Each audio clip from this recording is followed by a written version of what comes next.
We are on stage 7 or something of figuring out workplace flexibility amid the pandemic. We're going to status check on what we've learned so far and what you should be doing at your work today ahead of the Introduced conference.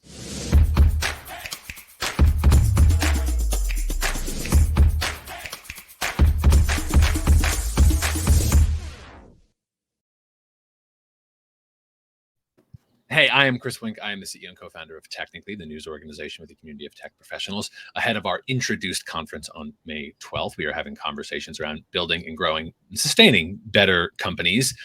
Today, I'm joined by an old friend, Alex Hillman, founder of Indy Hall, the influential co-working community. Hey, Alex. What's up, Wink? It's good to be here. It's a pleasure. So when you and I were talking about what we were going to focus on, the idea of workplace flexibility, all this remote work, it's both, we talk about this ad nauseum, but some of it I think that's inevitable because we've lurched through different stages as the pandemic is going on. So you have spent a lot of time writing, thinking about organizational dynamics. You and your co-working community have also on the ground thought about how people come together. So our focus of conversation is what we think we might risk getting wrong about flexibility and the like, and what to do about it. So how about start me off? What do you think you've learned from the pandemic about work over the last couple of years that you hope will actually last? Yeah, well, I mean, even before we get into what we've learned from the pandemic, I feel like one of the other things to point out that isn't always obvious to people is that I've long thought of Indy Hall as a sort of laboratory for how work is being done, where we don't necessarily have all of the motivations or reasons to do things a certain way. And so we get to kind of experiment and invent and observe firsthand these workplace dynamics without maybe all the power structures and things like that would kind of force things in a particular direction, and learn those lessons in a maybe more organic way, and then look for opportunities to apply them. I've often described Indy Hall as this place where people don't need to work together, but they do. Meanwhile, there's a world of work where people need to work together, but they don't. And maybe in the white space between those things, our lessons are actually really useful to a more traditional organization that's never going to set foot inside of a co-working space. And the inevitable point here is you were among the many who had a really difficult road to navigate because so much of what you and your community have put time into was suddenly like effectively illegal for a time there. Yeah. The one thing I spent like 15 years of my life getting really good at, all of a sudden the governor's like, yo, that'll kill people. And so I was like, all right, I don't want that. So let's figure out. And like everybody else, you know, we moved online. The advantage that we had was we've been doing online workday as a big part of what we did. I wouldn't necessarily call it remote work, but in the context of Indy Hall, people thought of it as a place to work, but most of our members actually were not in the physical space every day. Most were there once a month or less. And so we had tools like online chat, and we'd been using Zoom since like 2015 or 16 as a gathering place, not just a piece of technology for meetings. And so when all of this went down, we had a bit of a running start. We still had a ton of things to learn, but that again maybe gave us a bit of an edge in terms of learning new lessons instead of just learning how to use the tools before we fall out of love with the tools or in hate with the tools. You know, I think one of the interesting things that we've seen more broadly, and the pandemic version of Indy Hall maybe highlighted something that wasn't. Maybe it's in a different way, but the idea that like everybody's talking about how productivity was not necessarily the thing that suffered during remote work. It suffered because of the pandemic, but remote work wasn't the reason, right? People were stressed out, burned out, worried, fear for their life, potentially sick or otherwise. That impacts productivity, but that's got nothing to do with remote work, right? So I think it's really exciting that, you know, I almost think back to the early days of Indy Hall where I had to have conversations with people's employers before remote work was even really maybe called remote work, and convince an employer that like their corporate information is going to be safe, that their employees not going to like leak secrets and stuff like that. Whereas like that's way less of a conversation, and we're dealing with other concerns from the employer side. I think the other big lesson that we learned is that if productivity is not the thing that suffers, what does? And I think the narrative we're hearing about the return to the workplace and companies pushing people back to the workplace is all around culture. And this notion that we need you face to face in order to build culture. And while I don't think that that's true, I also kind of get where it's coming from, because a thing that Indy Hall learned before and like really learned hard in the last 2 years is that the in-person experience gives you a bunch of elements of culture for free, and that they are automatic, right?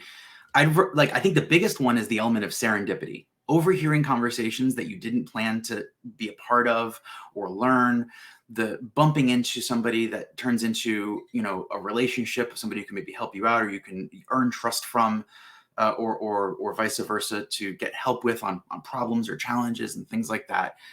And I think the elements of in person are what we think of, that serendipity, that culture. It's not that you can't do it online. It's that it's not free. It's not automatic. It takes time, effort, design, leadership, intentionality. And when you're used to getting all that stuff kind of automatic, it's like, well, maybe that's the price of the real estate, right?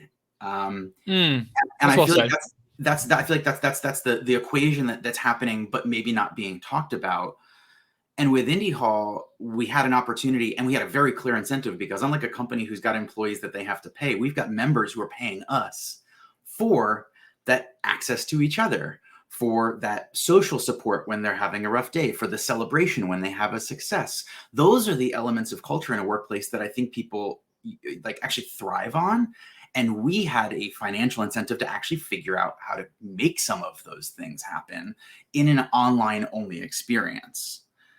I think the last lesson that I hope is long lasting, and we'll get, I think, more into this, is the idea that too much of any version of this without the opportunity to choose an alternative probably sucks, right? It's not that people like working from home or like working from the office. It's that after 2 years of not being able to work anywhere except for this room, I just want to be somewhere that's not this room, and ideally around some people who, I can vibe with. I maybe have some things in common with, and we can contribute something to each other's days. So I think that notion of like balance is often the way it's framed, but I think the core lesson is really like, it doesn't, like, whichever your choice is, if it's all or nothing of that choice, you're excluding people, and it's probably not desirable for the long haul if it comes without an element of choice. I would caution the like employer, teammate, coworker level complaining about Zoom fatigue, because I do think that we risk trading up the choice we may have just earned, because it's very easy for an employer to say, "Oh, you said you do Zoom fatigue. I guess we should just come to the office." Like I think you're saying something that is certainly shown up in other reporting we've done, that we don't want to confuse what was a forced single option to mean that option was bad. If you are forced to have your favorite meal every day forever, maybe you get sick of it. Doesn't mean that meal is bad. It means that, like, you just want a degree of optionality. So I think we do want that. So I think of some of the things we learned is that we have other options. You're alluding to, we also learned the automatic sense of belonging, these things that were natural when you just put people together in an environment, we lose some of that. So we've shifted what we have to be more intentional about. And I would go so far as to say, like, when I say they're automatic, I think a part of the reason they're automatic is just like elements of what well-designed space allows for. But I also think a lot of it is just habit. We had 150 years of industrial revolution and a lot of progression through variations that brought us to the modern day knowledge worker, where I think we built up just a ton of things that we don't even realize that we do, or that we seek, or that we're motivated by. And then we had 2 years to try and come up with an equivalent in a universe that most of us aren't comfortable in. And even for those of us who are comfortable in, and I'll put, again, the Indy Hall team and community in that world, that's a place where we do have some, I think, native comfort. it was still hard for us. And to think that we can come up with something with any equivalency in 2 years after 150 years of habits built up around work equaling a specific place, that doesn't make any sense to me. And so I feel like as we go forward, I think we need to really think about a long game here and go, how do we not just go back to the office or stay online, but build a thing that's better than either of them as a singular choice that could potentially carry us for the next 100 years of work? That's the kind of forward thinking that I'm doing. And I hope that more people that are asking these questions can actually ponder. So let's touch on that, because it's perhaps a lot of ground has been tread on what the pandemic has taught us. Let's turn to, as we go back to whatever return, however you want to use that word, what do we risk getting wrong in that return? I mean, I think that thing that I was just describing in treating all of these options as a binary, one or the other, is part of the problem. And I feel it would be the biggest loss. And instead to take the time to look back at pre-pandemic, what were those elements of culture that were really good? What were those things that we got for free? And not because we were in physical space, but like what effect did they have? And so things that come to mind for me are, the existence of readily available serendipity that can lead to knowledge exchange, that can lead to trusted relationships that pave the way for mentorship, comfort in people turning to somebody who maybe isn't in positional power, but to ask them for help or advice, things like that. And that's saying nothing of just like the notion of finding a sense of belonging at work. Not that that's even a necessary thing. I mean, I think that for some people, work is just work. And I think that we're hearing a lot about that sort of transition as well. But I don't think that absolves any kind of shared human environment from thinking about that sense of belonging and how that happened offline. So kind of reverse engineering, if there were things that you believe were good before, what were they? And talk to your people. Like, what is there something that you miss at all? What was it? And actually like pull apart the pieces. And then do the same thing for the online stuff and pull apart what actually was good. Was it having a reduced commute? For some people, that's big. For some people, it's got nothing to do with the commute. It's got everything to do with having a little more control over the blocks of time in their day, because that frees up their ability to, be with family or deal with, other life issues, medical issues, home issue, whatever. I mean, it's not even bad things. It's just like unlocks opportunity, right? And then when you've got sort of a map of both ends of that spectrum, again, think of it not as a binary, but a spectrum. What are some similar things to those things that might happen in between? And then, and this is like, I feel like the key lesson that Indy Hall has taught us over the many, many years pre-pandemic, and what we're thinking about most going forward, is an element of agency and choice.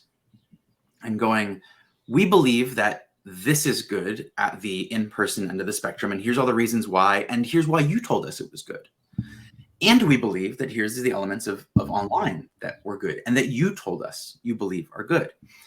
And both of those things can be true for different people. They can even be true for the same person at different times.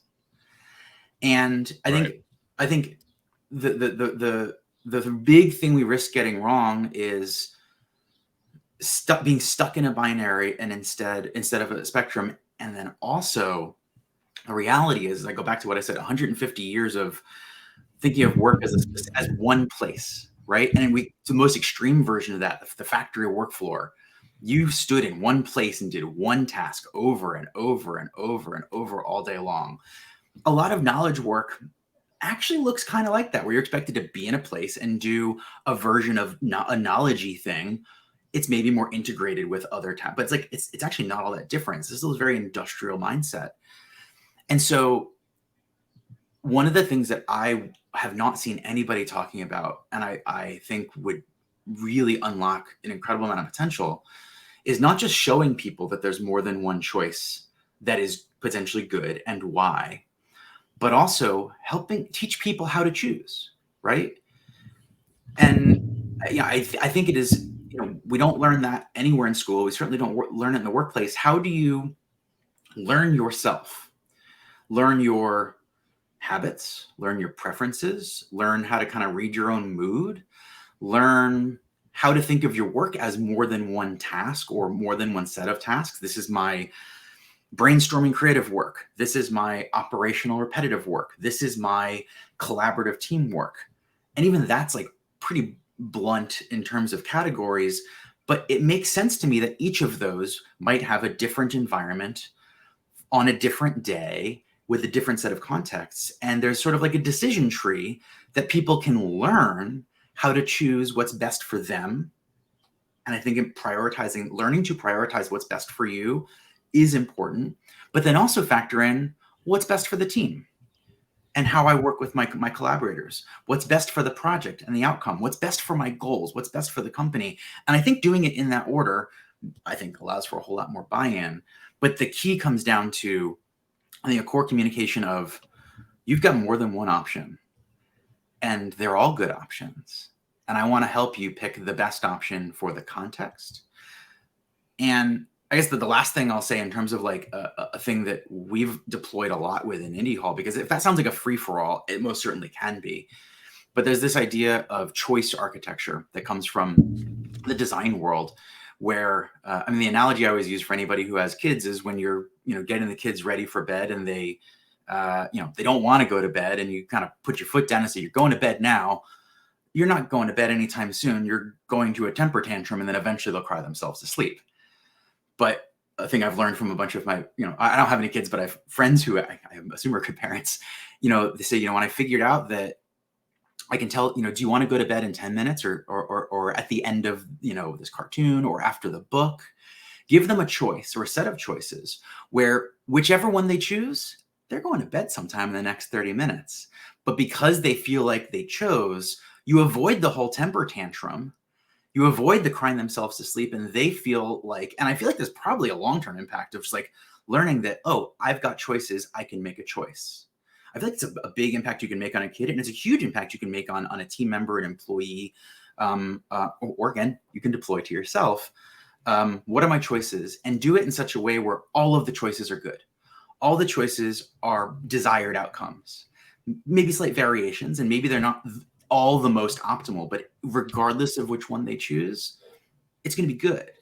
And if you know it's going to be good, then you can confidently say your choices. And maybe if there's a hidden option C among these two choices, I'd like to hear it. And maybe hidden option C because you had not only the agency to choose, but I honor your creativity to say, well, maybe there's something really good between A and B, and say, actually, that's better than what I thought of. Let's do that instead. I feel like that element of agency is the thing that people actually really like about remote work. And if we throw that away, then without learning from it and applying it to more things than just the place, I think we'll have done this time quite a disservice. To use this last example of choice architecture to play that out a little bit, the risk of making the imperfect comparison of kids and teammates, but I follow the metaphor of the choice architecture.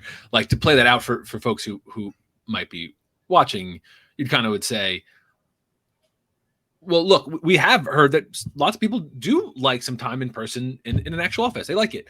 The office gets more valuable when there's more people there. Like, so obviously no one wants to go to the office to go sit on a Zoom call with someone else. But if you actually do coordinate and get a bunch of teammates together, I do like that. That's a nice thing. I like my teammates. Of course I like this. But so there's a tension there. It requires both flexibility, but you actually do have to have some central control. We are going to come on Tuesdays. Like, you need some kind of, this is where we're going to do it. So what I hear as an example of the choice architecture, it could be like, well, look, we do want to get some time together, and we do think it's more valuable when most of us are together. So we do want to pick at least one day. Help us pick what day. Should it be Tuesdays, Wednesdays, or Thursdays that we try to get most people to come? That's, you're setting, like, I don't really care what day. We just want to use some space. That would be an example. I think that's true. I would also challenge the idea that more people in a space makes the space more valuable. That's true, but I also think the idea of, there are days where I need to not be in my house, right?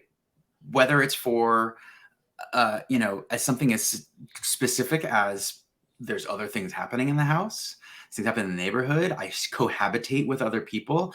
The number of, and this again, pre-pandemic, but I'm hearing it a bunch more again recently, people saying like, my relationship is on the rocks because my partner has no space and I have no space for my partner. And I feel like that, like, we shouldn't ignore that like cohabit, like there's a bunch of reasons besides more people from the team in the space is good. It could also simply be reminding people that sometimes if you're stuck on something, a change of scenery is exactly the thing that you need. And I feel that in my own work. I mean, I've got like some writing projects that have been cornerstone of my work over my entire career that I spent months beating my head against a wall on. And I finally said, you know what? I just need a different scenery. And I would go to Uncle Bobby's Cafe in Germantown. And for 3 hours, stuff would pour out of my brain that had been stuck for 3 months. And so again, I think we have to think about the place that we go as a tool that serves more than one purpose. And the team and once you've got people thinking that way, then we don't have to convince them to come in just because the other people are there. It's, if you were going to come in for one of these other myriad of reasons, this is the day that the people are going to be there. And now you're aligning incentives rather than trying to pick the least worst option. Mm-hmm. Okay, understood. So I'm going to lose you in a couple minutes. So let's turn to, we outlined what we think we've learned from the pandemic that's going to last. I think a lot of us have digested that, so that might be familiar. We then hit on some themes of what are clear stumbling blocks to avoid. Naturally, I think the question then is, what do I do about it? How are we shaping workplaces now? I think the liminal space that we're in, where we're neither here nor there, isn't going away fast. And I think there's an urgency. There feels like a sense of urgency, like we've got to do this now. And I feel like the opportunity to shape the future of work really does come down to this sense of agency. And I know that a lot of places, like a pure and true workplace democracy doesn't make sense, isn't practical, and so forth. That may or may not lead to a future of unionization. Who knows? But I think that we can get ahead of that by doing the practice now. And I think treating it as a practice is a really good outlook, a smart, safe outlook. I think there's a lot of people feeling like these decisions are irreversible. Once we go in one direction, we can't bring it back, which feels funny to me because if anything, we just learned that decisions are changeable on a dime over and over. People don't necessarily like it, but I think, again, part of the reason people don't like decisions that change over and over is because they don't play a role in the decision-making process, or they're often the last to know. And so framing things as a practice and framing this element of how do we, as a leadership team, build a practice that allows us to involve our team members in decision making, and how do we allow our team members to experiment with the spectrum of choice that we're able to offer and that they're able to access without feeling a sense of risk or a lower sense of risk, and saying, I want to try this thing and see how it works. And if it doesn't work, to then have the support to say, well, there's an opportunity to sit with your manager or sit as a team with a team leader and go, we just ran a 2-week experiment on this arrangement. What did we learn? Not what went wrong. What did we learn? And is there something differently that we want to try next? I think that predetermined outcomes right now feel like they overwrite the opportunity to come up with a whole realm of hidden option C's, is the way I like to think about them, that are better than either end of the spectrum. That instead of, like I said, instead of just building back to what we had before or maintaining what we have now, building a better version that blends both, while also acknowledging that sometimes we have to lean into, like, what are the strengths of online? Accessibility is a big one, right? Documentation is an incredible byproduct of doing everything online versus having things in meetings and then never having them written down. How do we build that into culture on purpose and have that be a part of the experiences where it creates value for the individuals and for the business. And then again, how do we align incentives so that when people are like, you know what, I need to change the scenery, I need to get out of the house, I'm itching to learn a new thing, but I don't want to sit on a webinar. I want to learn in a more like workshop-y environment. Maybe those are good reasons to come together in person, and build a future of work where people can choose the best environment for the thing they're trying to accomplish, and where the business can choose the best environments to help unlock their team members' potential. I think that's what this is all about. This is all about, there's a ton of potential energy to be unlocked by providing these options and helping people choose these options. If we, I think about Dan Pink's book Drive was like super hot for a good long while. And I remember like, what book came out like 10 years ago, maybe longer. Mm-hmm. And autonomy, mastery, and purpose were like the three cornerstones of what makes people thrive, was kind of the crux of the book, right? And for some reason, everyone got super hooked on purpose. We need to give people purpose at work. And I think what we learned is that purpose is a super valuable tool, but it can also create resentment. And, it has led to a generation of people that feel like purpose is maybe not keeping me from burning out. So maybe purpose on it, like, I feel like we forgot the other two pillars. And the other pillar that I posit we can use to shape the future of our workplaces the most today, based on the lessons we've learned in the last 2 years, is the autonomy side of things, right? I think mastery is like kind of built into a lot of workplaces. There's professional development and training and mentorship and all those things are built in. Mastery kind of comes naturally. Maybe not. But in a lot of places, a lot of people like to think that is built in. Right. This required a bunch of extra effort. And again, I think it was done well, and I don't think we should abandon it, but I think we should also focus on this element of autonomy and explore, what does autonomy mean for the future of work and the workplace? And what are the many ways that we can provide, and not only provide autonomy for our team members, but teach them how to use it. I think that's the thing that if all we do is give them autonomy, they're going to be overwhelmed and confused and frustrated. They'll pick things not knowing what they're picking or why or how. And when it doesn't work, it blows up and they go, I'm just going to go back to the safe route. Or worse, they're fearful that their boss is going to go, well, I let you pick. You picked one. It didn't work. We're going to go back to me picking now. Right. But the missing step is you didn't teach them how to pick. Right. And so if we provide both the autonomy and the training of how to make good, informed decisions that consider all the elements of context, I think we'll end up with not only a more effective workforce, but a way happier one, because that is what I think a cornerstone, like what and where people thrive. And I mean, I can tie that really concretely back to a thing that I observe over and over within Indy Hall. I don't think you get to see this anywhere else. I get to see the difference between somebody who chooses Indy Hall, not just as their like co-working space in general, but on that day, versus a person who comes to Indy Hall and likes it, but the reason they're at Indy Hall is because their coworker was already there or their boss was already there. And so Indy Hall was maybe the thing that was chosen for them.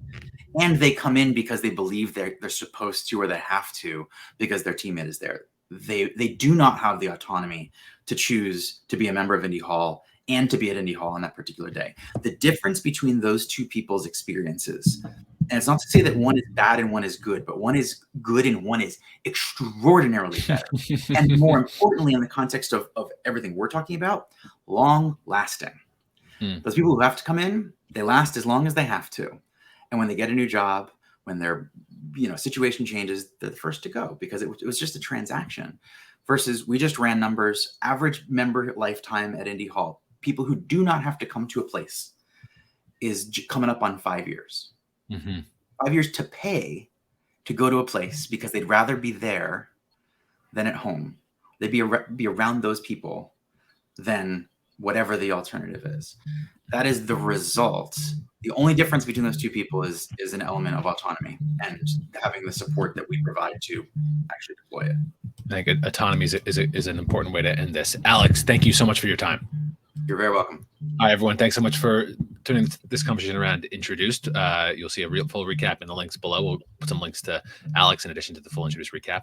We will see you next time. Thanks so much.